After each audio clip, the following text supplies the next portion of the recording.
अस्सलाम वालेकुम। उम्मीद है आप सब खैरियत से होंगे।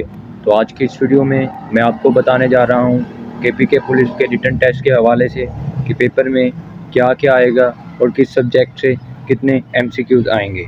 तो वीडियो को शुरू से आखिर तक लाजमी देखें। आपके इस पेपर के दो पार्ट होंगे, पार्ट ए और पार्ट बी। अगर हम पार्ट ए की बात करें तो जिसमें इंग्लिश, उर्दू, इस्लामियात और जनरल नॉलेज से MCQs पूछे जाएंगे। अगर हम इनकी पार्टीशन की बात देखें तो इंग्लिश के अंदर से आपसे 20 MCQs पूछे जाएंगे, उर्दू के अंदर से 15, इस्लामियात के अंदर से 20 MCQs पूछे जाएंगे, जनरल नॉलेज के अंदर से 25 MCQs पूछे जाएंगे।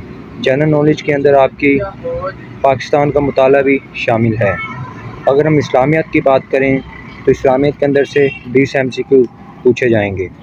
अब हम आते हैं पार्ट बी की तरफ। पार्ट बी में इंग्लिश और उर्दू दोनों शामिल हैं। इंग्लिश इसमें ट्रांसलेशन ऑफ सेंटेंस यानी कि सिनोनिम्स और एंटोनिम्स शामिल होंगे जो कि 10 मार्क्स के होंगे। ये पार्ट ए से बिल्कुल मुख्तलिफ है। हम उर्दू की बात करें तो इसमें फॉर्मेशन ऑफ सेंटेंस यानी अल्फाज मुतज़ाद या मायने वगैरह पूछे जाएंगे।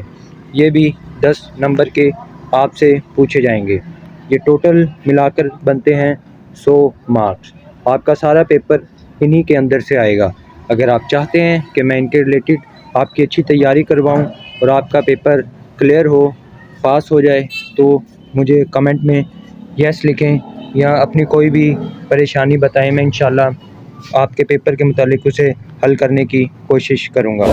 जज़ाकल्लाह। मेरे चैनल को सब्सक्राइब करें और लाइक करना मत भूलें।